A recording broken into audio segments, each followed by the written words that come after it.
Well, good morning, everyone. This is Mighty Stream. It is still April the 13th. And I wanted to come back to this discussion because I wanted to look at the Just for Today in a meditation for April 13th again. As you know, I'm on different platforms, social media platforms. I'm not comfortable with all of them, but I am on them for a purpose. And one of the purposes that I see fit to be on different social medias is because we are in an age where people are not, generally speaking, they are not receptive to in-person, up close and personal contact with individuals. And we have been through 2 hard years of losses and changing and adjustments. And so what I've seen is that people's mental health is not as stable as, say, as it would be or would have been 2.5 years ago, even. Okay. So things have changed for a lot of people, and their outlet has also changed as far as how they go about managing their stress has changed. A lot of people are finding that they're overweight. A lot of people are finding that they're dealing with high blood pressure issues, grieving. I have so many friends that are grieving the loss of their elderly parents, but some of them uh, lost them due to COVID directly. I know people that have lost their mates due to COVID. One mate ended up being out and about, just grocery shopping, trying to get things for the family, and came in contact with COVID-19, comes home, not aware that they are carrying it and have infected someone that had already compromised um, health, right? And end up losing a family member, um, just from trying to take care of their families. So I know individuals personally that have lost their husbands or their wives, and they cannot get over the fact that they feel like the reason why they passed was because they were not more careful about, um, the restrictions and wearing masks and stuff like that. So there's been a lot of losses, and a lot of people are guilt ridden. A lot of people are actually just trying to figure out how to move on and how to carry on and how to wake up every day and live this life. They are in the land of the living, and they are trying to figure out, how do I just show up every day without my loved ones in my life? Some of the losses have not been that close. Even I have lost family members as a result of COVID-19. So I really want to come back to this just for today. And let's just maybe call it part two, because I wanted to sort out some of the other thoughts that I was having. I was having some other thoughts as I was ending the last session. And my little one, he wasn't feeling well. It's very early in the morning, and I just needed to address his physical issues. And he is home with me today. We both home nursing our health. I had a really bad scare yesterday with my blood pressure, and one thing led to another. And I'm telling you, um, yeah, I just want to say my God is a powerful God, because yesterday was a really scary day in regards to my blood pressure, staying on the phone with the doctors and trying to make sure I was not stroking out. And I am up and about today, and shortly after this I will take a rest and then I'll continue on with my day. Okay, so what I want to share with you, I want to go back to this. I want to go back to April 13th, people pleasing. Approval seeking behavior carried us further into our addiction. Basic text, page 14. Now, if you remember when I made the podcast earlier, I said, I don't know if I should go from the top and work my way down, or if I should go from the bottom, from the just for today portion, and work my way into it. And I was really just basically trying to convey to you that this is a deep topic. There really isn't a way to just hit this and be done with it. This is a very deep topic. And I just wanted to make sure that I captured the main point of it all, which is that in order to live in a way that is not dictated by seeking approval of other people, one would need to have some spiritual principles, okay?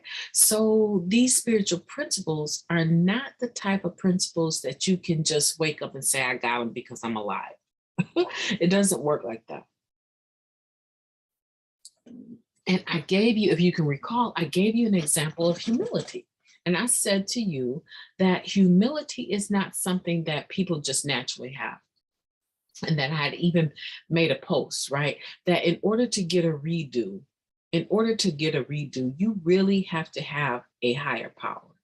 In order to get these spiritual principles, an example of humility, in order to be humble, you have to have a relationship with your higher power. Humility is not a natural characteristic of most people. Most people want to be first. Most people want to be better. Most people want to be in the front. Okay, so in order to be humble, a lot of times, because people understand that everything that I do in my own will, everything I do in my own strength, generally speaking, is going to fizzle out because I am one person and I only have so many hours in a day and I have only so much brain working with me today at my age, right? I only have so many resources that I personally can manage or create on my own. And I need individuals in my life. But the problem with people that suffer from the disease of addiction is that we have been used to involving other people, not necessarily because we even cared about them, not even necessarily because they were good to us. We involved other people because it served an end game. It served a purpose. Our motives were skewed, right? So I might run a few errands for my mother, but at the end of the day, I'm trying to think how much is in her pocketbook. This is just an example of who I used to be. I might run an errand for my mother. Yes, she's my mother. I love her. We have this beautiful mother-daughter type relationship. But in my act of addiction, in my disease of addiction, in that mindset of obsession and compulsion, I could disrespect her just like I could disrespect the next person on the street. If she did not serve my purpose, that end game, which was, what can you bring to my financial table so that I can get one more? And one more sometimes didn't always equate to the substance, right? Because I want to make sure I get this to you. I want to make sure that you understand that the disease of addiction is not always, initially for me, it's about the drug. But for a lot of people, the disease of addiction is not about a substance. It's about a feel good. And I need to make sure you understand that, okay? Because if you are a person that, well, I just drink on the weekend, I might do a line of Coke here and there if I'm partying, but I wouldn't classify myself as an addict. Now, I will submit to you that you are not telling the truth because I don't know too many people. I don't know too many people, okay, that don't have some manifestation of obsession and compulsion in their lives. Now, it may not be about the drug for them, but it may be about the gambling, like I said in the other piece, the scratch offs, that skirt that you chasing, that you know that you got a ring on your finger, but you're still chasing this skirt at work, okay, or this man that you're after. after that you already know he has a wife and a family, but you just will not quit until you have him in your bed, right? So we have other, you know what? I was sitting at this restaurant. It was all you can eat restaurant. And I was there with the boys, and I had one of their best friends, and it was like a birthday acknowledgement, right? And so we're sitting there, the four of us. And when I walked in, I saw someone sitting there of some size, probably maybe 500 pounds or so, of some size. And at that moment, they were not eating a single thing. They were drinking something, but the plates the individual had to come collect, it was like some 10 plates that the individual had to come collect and make room. And that person continued to sit there. And that person was there when I left. And I said, ooh, especially this particular place, they know they have some really delicious sushi, right? I thought to myself, I could eat sushi all day. Oh my goodness, right? So there's some people, they're not talking about the substance of a drug or alcohol, right? Alcohol to me is a drug. Anything that is mind and mood altering will classify as your drug. If it takes you somewhere and you keep chasing to have that experience of the first one over and over, I wouldn't care if it was a drug or not, a substance or not, you are dealing with the disease of addiction. And so what I'm saying is that most of us have something that we chase.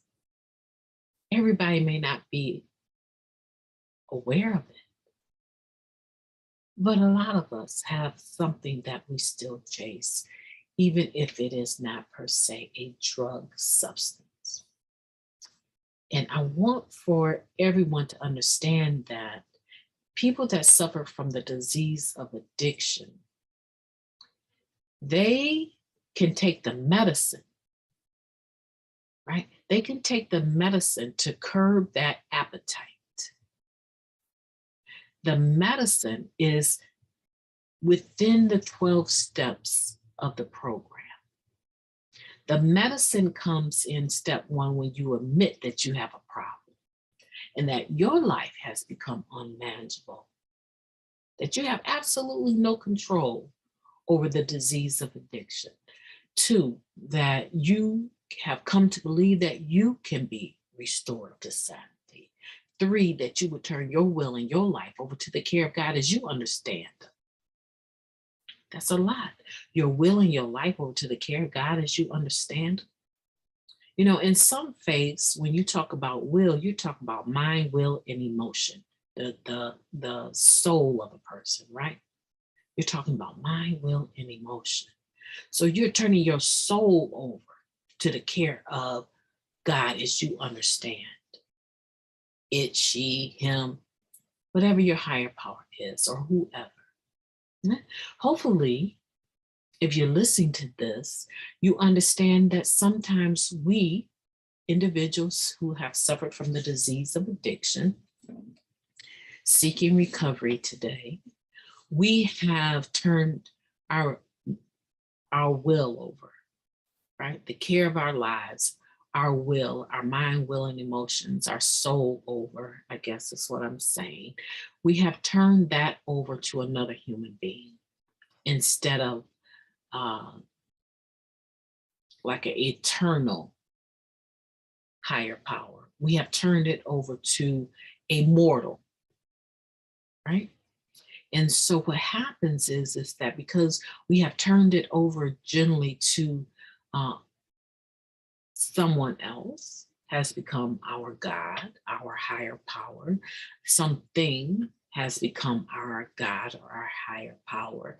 Because we are dealing with something that is mortal, meaning that it can die, it only has so much breath within it.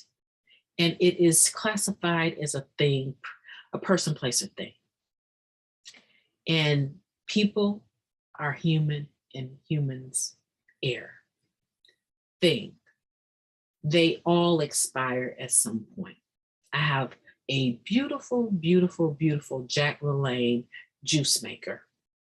I've had it since, I want to say I've had it since the late 80s, maybe early 90s. I rarely use it. Whenever I do use it, it still works. But if I had been using that over and over, it would not have survived these some 30 years or more.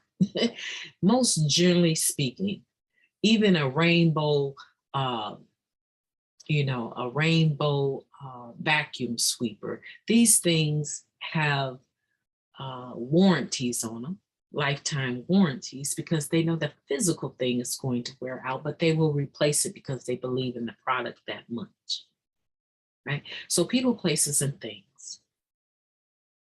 The individual that has a place where they like to go to worship will eventually experience that facility at some point in time will have to change, or it will have to be rebuilt.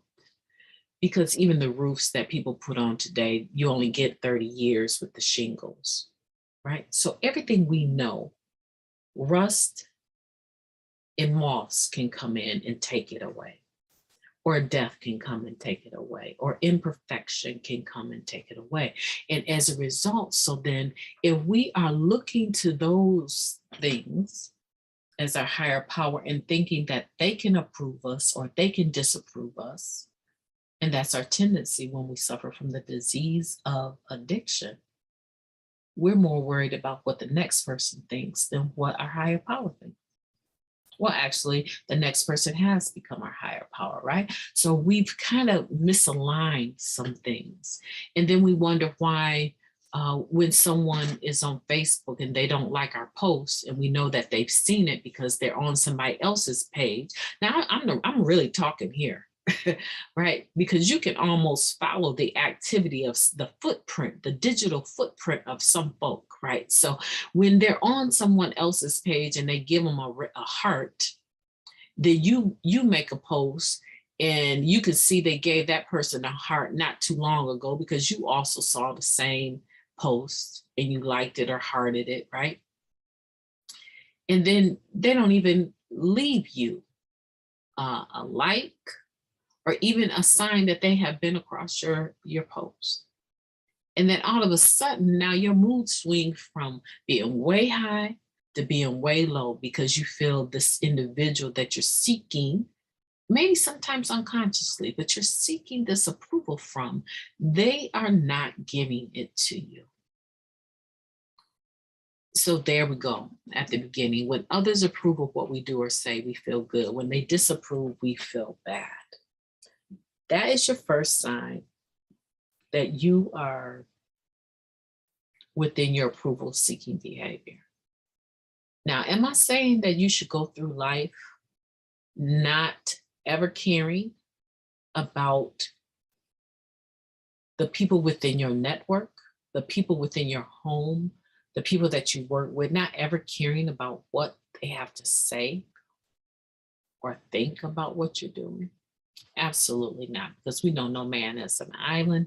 Self-sufficiency is a lie, it's a good ideal, but just waking up and turning on my lights, turning when I hit my switch, I know I have paid my bill. When I hit my switch for electricity, I expect there to be light in whatever room I'm entering.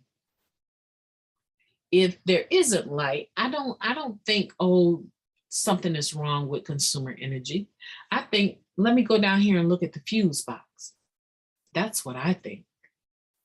Because there is no way possible, if I'm paying this bill, that I should not have light, right? I am depending on consumer energy to make sure that the electricity pumps through here. Do they have outages? Absolutely. Car accidents happen, storms happen. But generally speaking, you go to their website or you can pull it up on your phone and see where the outages are, right? You can find out whether or not this is an outage in your area or not. Generally speaking, I depend on consumer energy to make sure that my gas keeps my home warm, and this electricity comes through my home so that I can have light for everyone. I have candles. I know exactly where they're at. If I need them, I know where to go to get them. I know how to light them because my matches and my lighters are all in a place where I remember by heart. And there's some in every room except for the boys' room. Okay. So self-sufficiency, that I can make this light all by myself. That's a simple example that I'm sharing with you to show you that self-sufficiency is a good ideal, but it's a lie. You cannot exist in this world in and of itself all by yourself. Some preppers have perfected self-sufficiency, right? But basically, if you're listening to me, we have that commonality, right? We're living in a home, we have electricity, we depend on the internet, we depend on the bank to do what they say they're gonna do, right? So that we can withdraw our money when we need it. These are things that are real. These are things that are real. And the point that I'm making is that generally speaking, all of us have someone in our lives that we are concerned about what they think about what we do. Mighty Stream is not saying to you, don't be concerned. Matter of fact, I would think that that would be an issue if you just go through life with this careless attitude, not concerned about the people that are players in your sphere, right? We want to be compassionate. We don't want to be harsh, but we don't want to give people that much power over our mood, over our existence, over our happiness, over our joy. We do not give them the place of God. We do not give them our higher powers place. And this process of coming into recovery allows each one of us to practice empowering ourselves through our higher power. This is about you and your higher power. This is about you going to bed at night and knowing that you don't have anybody on that 10th step that you have devastated, that you have righted your wrongs as you made them and are conscious of them without trying to carry them on for days, being guilt-ridden. This is a new way of living. This is that new person, that new man, that new nature. This is about living a different way. So I wanted to come back here and I wanted to share with you that if you are a person that you have given your power over to others, you've been having this approval seeking behavior, and you are trying to redirect that energy. I want to tell you that practice makes perfect. You will not get it right every day, all day long. You will find that if you don't stay aware of halt, hungry, angry, lonely, and tired, if you don't stay aware of halt, that you can slip, you can have these mental relapses that become spiritual relapses because they're mental, right? And then eventually, if you're not careful, they can grow on you. You can do something that no one else is aware of, and it can eat you up on the inside because you know that your motive for doing what you're doing is about getting accolades. It's about having people look at you in a certain light. And you know in your own spirit that you are not okay with what you have to do it, right? That's why the other fellowship has to say, to thy own self be true, right? And I'm like, that sounds good. That sounds really slick. I like that. To thy own self be true, if thy own self is true. Right? You can be, how does the basic text say it? It said that we lost all social graces. So that newcomer coming into the program to I own self be true, that is not a tested statement, or that's not sound for them at the point where they're just trying to get clean, because they have not been true to themselves. And their characteristics and their way that they function is all about getting one more and dog eat dog, getting up over the next one. So if these survival skills have kept them to this point and they continue to trust them, they're going to end up in what we say jails, institutions, or death. They can't trust to their own self be true. What they can trust is that they can get a sponsor or a mentor, someone to help them through working the steps and understands the principles of the steps. They can trust another human being. And that's going to be difficult coming in, because a lot of people don't know anything about trusting someone else, but they have constantly depended upon themselves and gotten basically nowhere, right? So when it talks about we break the people-pleasing cycle, when we stop acting merely to gain others' approval and start acting on our higher power's will for us. That's why I said this is deep, because if you don't have a relationship with your higher power, how in the world would you know? How in the world would you know that that's your higher power's will for you? I just really had to come back to this, because I know that there are a lot of people in recovery. There's a lot of people out there in the world today that are in this rut of doing just the next thing, and they think that that next thing should be okay. Everyone should be okay with that, but they're not really looking at the scope of what they're doing and how it does affect other people, sometimes negatively, right?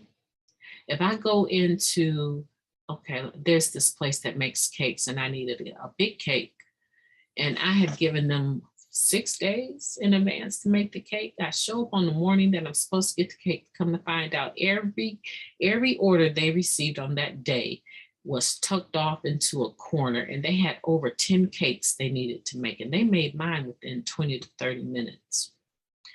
But the staff was in a lurch, because what they thought they were working on, they come to find out they had to add 10 immediate cakes to their day. So I told her, you were there and you know for a fact that I made sure I did everything that I needed to do. She says, I know, I'm so sorry. And I said, I know you are. I'll be back in 30 minutes. I came back in 20 and it was ready. Do you know, I was so grateful that I treated her well.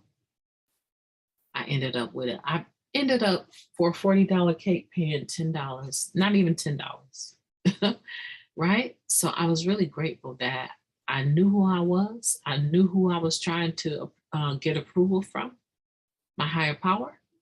And I knew that there was a fruit from that. There should be a obvious manifestation of the fact that I understand that I'm seeking the approval of God and not man, right? There should be an obvious manifestation of that. I should be able to look at my past record over the last 2-3 days and tell you, you should be able to look at it, as a matter of fact, and tell me who you think I'm seeking the approval of, right?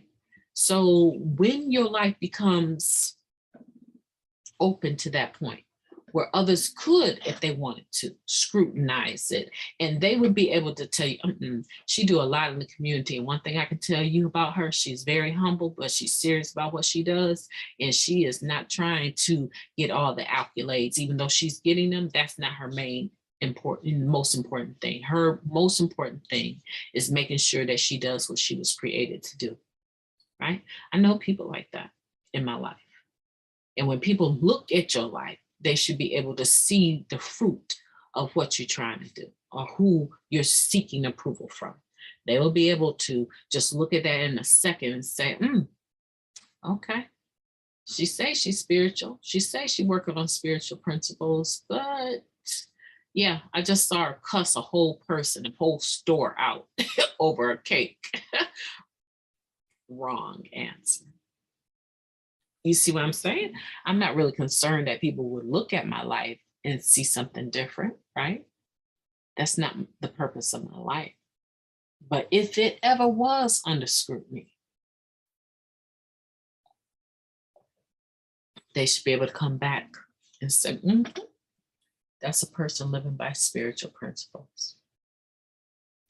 Because you are doing the work, you are seeking the approval of your higher power, and your higher power's will for you has become your true will.